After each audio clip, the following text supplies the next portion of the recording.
नमस्कार दर्शकों, मैं आपके साथ आकांक्षा शर्मा। आप सभी का प्रातः दर्पण में स्वागत है।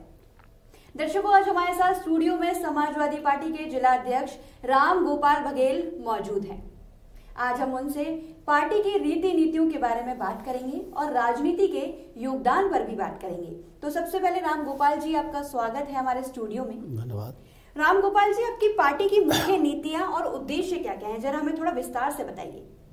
देखिए, हमारी पार्टी जिस दिन से इस लोकतंत्र देश में बनी जी, उस दिन से लेकर आज तक हमारी नीति और उद्देश्य एक ही है कि हम इस प्रदेश में और इस देश में भाईचारा कायम करते हुए सभी को समानता का अधिकार दिलाते हुए किसानों के हित में किस तरह से काम किया जाए, गरीबों के हित में किस तरह से काम किया जाए, युवाओं के हित में किस तरह से काम किया जाए, इस देश में सभी में भाईचारा कायम करते हुए सभी धर्म के लोगों को एक साथ में लेकर चलने की जो हमारी नीति और रीति है, उस पर हम अभी भी कायम हैं और हमेशा कायम रहेंगे। जी, अच्छा राम गोपाल जी, आपने अभी किसान के बारे में बात करी है। किसान आंदोलन में आपकी सरकार ने काफी समर्थन किया, लेकिन अब केंद्र सरकार ने किसान कानून को 1.5 वर्ष तक स्थगित करने का प्रस्ताव दिया है। इसके बारे में आपका क्या विचार है? देखिए, हमारी पार्टी हमेशा किसानों के साथ रही है और हम गर्व से कह सकते हैं कि हमारे राष्ट्रीय अध्यक्ष माननीय अखिलेश यादव जी किसान के बेटे हैं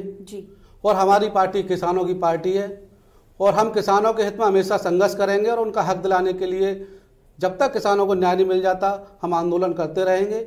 और जिस तरह से केंद्र सरकार ने इस कानून को होल्ड पर रखने के लिए जो कहा है ये बहुत ही गलत है और ऐसा नहीं करना चाहिए।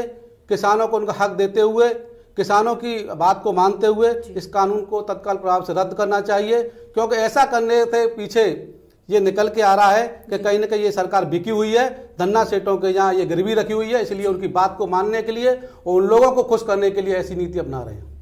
बिल्कुल, क्योंकि किसान जो है वो अन्नदाता है और अन्नदाताओं के लिए अभी तक केंद्र सरकार ने जो ये होल्ड कर दिया है नियम, वो बहुत गलत हो रहा है किसानों के साथ। अभी भी वो लोग वहां बैठे हुए हैं और भूखे प्यासे हैं, उनके लिए कोई सोच नहीं रहा है। राजनीतियां हो रही हैं आपस में।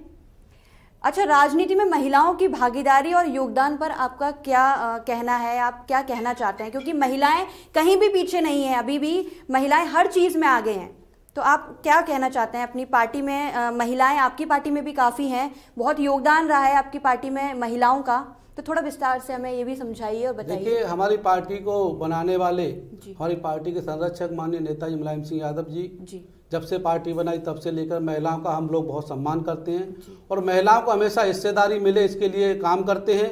और हमारी पार्टी में बड़े पैमाने पर महिलाओं को हिस्सेदारी दी जाती है और उनका सम्मान करना हमारा परम धर्म और कर्तव्य बनता है। हमारे राष्ट्रीय नेतृत्व का यह कहना है कि हम महिलाओं का सम्मान करें, महिलाओं को हिस्सेदारी दें और हमारा मानना है कि महिलाओं को 50% भागीदारी मिलनी चाहिए, क्योंकि बहुत देश की आबादी है और वो ही इस देश को सही मायने में चला सकती हैं और हम उनको भागीदारी देते भी हैं। मैं वर्तमान अपने आगरा की बात करूं, मैं आगरा का जिला अध्यक्ष होने के नाते आपको बता दूं कि मेरे संगठन में भी महिलाओं को बड़े पैमाने पर हिस्सेदारी है। मेरे यहाँ महत्वपूर्ण पदों पर महिलाएं बैठी हुई हैं, जैसे शिक्षक सभा की जिला अध्यक्ष महिला हैं, अधिवक्ता सभा की जिला अध्यक्ष महिला हैं, महिला सभा की जिला अध्यक्ष महिला हैं और मेन बॉडी में भी कई महिलाएं हमारे यहाँ हैं। बहुत अच्छा लगा ये सुनकर कि महिलाएं भी अभी कहीं पीछे नहीं हैं। इनकी पार्टी ने महिलाओं को सहयोग करते हैं और महिलाओं को भी किसी भी चीज में पीछे नहीं रहने देते। तो अभी राम मंदिर निर्माण के लिए बहुत सारी बातें उठ रही हैं कि वहां पर चंदा मांगा जा रहा है और अभी आपने भी कहीं ना कहीं इसमें भागीदारी निभाई होगी, चंदा दिया होगा, तो थोड़ा उसके बारे में भी हम चर्चा करेंगे। देखिए, इस देश में पैदा होने के नाते और हिंदू धर्म के होने के नाते मैं तो यही मानता हूं कि आदमी को, हमें किसी को ये सर्टिफिकेट नहीं लेना, हमने किसी से कि मैं हिंदू हूं। और ये चंदा मंदिर में चढ़ावा, ये हिंदू धर्म की परंपरा है, लोग अपने आप मंदिर में जाते हैं और वहाँ चढ़ावा करते हैं। लेकिन जो बीजेपी के लोग जिस तरह से भगवान के नाम पर भी गंदा खेल खेलकर ये घोटालेबाजी करते हैं, मैं इनके लिए ये बहुत शर्मनाक है। और इसके ऊपर एक मुझे बात भी याद आती है और शायद ये लोग ये चीज़ एक इन पर फिट भी बैठती है कि सीता माता रो रही बीजेपी के काम से और घर घर चंदा मांग रहे मेरे पति के नाम से। ऐसा इनको नहीं करना चाहिए। अच्छा, आगामी चुनाव में आपकी पार्टी कुछ धमाल कर पाएगी या फिर भाजपा की आंधी में यूं ही उड़ जाएगी? देखिए, भारतीय जनता पार्टी का जो भी अब तक था वो खत्म हो चुका है। आज पूरा प्रदेश और पूरा देश भारतीय जनता पार्टी से नफरत करता है, इनके नेताओं से नफरत करता है, इनकी नीतियों से नफरत करता है। क्योंकि चंद पैसे वाले लोगों के गुलामी करके ये लोग सत्ता संभाले हुए हैं और उनके पैसे के दम पर उनकी सेवा करते हुए ये राजनीतिक पार्टी चला रहे हैं। इसलिए देश का गरीब, देश का किसान, देश का नौजवान इनसे नफरत करते हुए बदलाव चाहता है और माननीय अखिलेश यादव जी को नेतृत्व में उत्तर प्रदेश में सरकार बनाना चाहता है। अभी इस टाइम माहौल तो काफ़ी गर्म हो गया है क्योंकि पार्टी के लिए बहुत ज़्यादा जंग सी छिड़ गई है। चलिए अब ये और बता दीजिए कि महिलाओं पर जो उत्पीड़न, रेप जैसी घटनाएं आई हैं उस पर अंकुश लगाने के लिए और महिलाओं की सुरक्षा के लिए अगर आपकी पार्टी सत्ता में आती है तो क्या सुरक्षाएं प्रदान करेगी? देखिए, हमने पहले भी कहा आपसे कि हमारी पार्टी महिलाओं का बहुत सम्मान करती है। महिलाओं का किस तरह से इनको सम्मान मिले और किस तरह से इनकी सुरक्षा ले, इसके लिए हमारे राष्ट्रीय अध्यक्ष जी हमेशा दृढ़ संकल्प रहते हैं और उसी नीति पर काम करते हैं कि महिलाओं को सम्मान मिले। और जब हमारी सरकार थी तो उत्तर प्रदेश में 1090 योजना चलाकर महिलाओं को सुरक्षा देने का काम किया था और हमेशा हम महिलाओं की सुरक्षा के लिए तत्पर रहते हैं। उनको सम्मान मिलना चाहिए, लेकिन ये भारतीय जनता पार्टी, इसके नेता इसके विपरीत काम करके महिलाओं का अपमान करते हैं और जो महिलाओं के साथ गलत करता है उसको इनाम दे करके मंत्री बनाते हैं। और तत्काल में आपने कई उदाहरण भी देखे होंगे, जैसे चिदम्बरम था और भी जो इनके नेता थे, जो भारतीय जनता पार्टी के नेता हैं, जिन्होंने गलत कार्य किए उनको आज उन्होंने बरी करके उन्होंने इनाम दिया है। तो ये भारतीय जनता पार्टी महिला विरोधी है, मैं ये गर्व के साथ और उसके साथ दावे के साथ कह सकता हूँ। अच्छा, आपने ये बोला भारतीय जनता पार्टी जो है मतलब जो गलत काम करते हैं उनको नेता बना देती है। जब आपकी सत्ता थी तो उस समय भी रेप जैसी घटनाएं आती थी पर उनको दबा लिया जाता था। हमारी सत्ता थी तो जो अगर गलत करता था उसको तुरंत दंडित किया जाता था और हमारे यहाँ गलत के लिए कोई जगह नहीं है। अच्छा, आपकी आगामी चुनाव में आपकी पार्टी अगर रणनीति रहेगी, आपकी आगामी चुनाव में आपकी पार्टी की क्या रणनीतियां रहेंगी? आजकल का जो युवा है बेरोजगारी से बहुत ज्यादा परेशान है और कोरोना काल में 80% जो युवा हैं रोजगार से अपना हाथ धो बैठे हैं। अगर आपकी पार्टी सत्ता में आती है तो क्या करेगी युवाओं के लिए? देखिए, हमारी पार्टी युवाओं की पार्टी है। हमारे राष्ट्रीय अध्यक्ष जी युवा हैं और युवाओं के बारे में सही मायने में कि युवा ही सोच सकते हैं।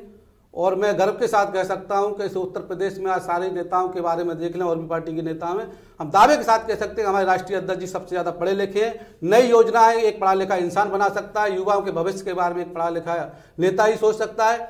तो ये सारी चीज़ें हमारे राष्ट्रीय अध्यक्ष जी के साथ फिट बैठती हैं और हमारी पार्टी हमेशा युवाओं के भले के लिए कार्य करती रही है।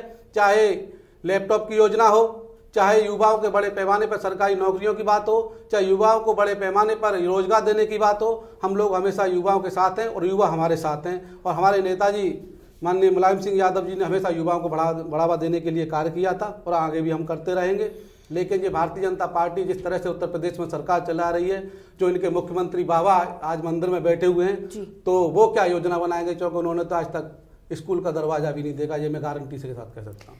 आप अपनी पार्टी में अगर युवाओं को जोड़ने के लिए इस समय क्या क्या कर रहे हैं, क्योंकि आपकी पार्टी में इस समय युवा बहुत ज्यादा अधिक स्तर पर हैं? देखिए, ये एक आकर्षण का जो केंद्र है युवाओं का, वो हमारे राष्ट्रीय अध्यक्ष जी को देख करके है। सारे युवा हमारे राष्ट्रीय अध्यक्ष जी को अपना नेता मान चुके हैं। उन्होंने नेता मानते हुए आज समाजवादी पार्टी से जुड़ रहे हैं और युवाओं को भरोसा है कि युवाओं के भले के लिए, युवाओं के भविष्य के लिए केवल अखिलेश यादव जी नई योजना बनाकर उन्हें रोजगार दे सकते हैं, उन्हें नौकरी दे सकते हैं, उन्हें एजुकेशन में आगे बढ़ा सकते हैं। चलिए, इस समय तो युवाओं के लिए भी उन्होंने काफ़ी अच्छे प्रस्ताव रख दिए हैं कि अगर पार्टी सत्ता में आती है तो युवाओं को एक अच्छा रोजगार भी मिलेगा, कहीं बेरोजगारी नहीं रहेगी। तो आपकी पार्टी, आप अपनी पार्टी के जरिए कार्यकर्ताओं को और शहरवासियों को क्या संदेश देना चाहेंगे? देखिए, मैं पहले अपने कार्यकर्ताओं के बारे में बता दूं कि समाजवादी पार्टी के कार्यकर्ता बहुत ही संघर्षशील और ऊर्जावान हैं।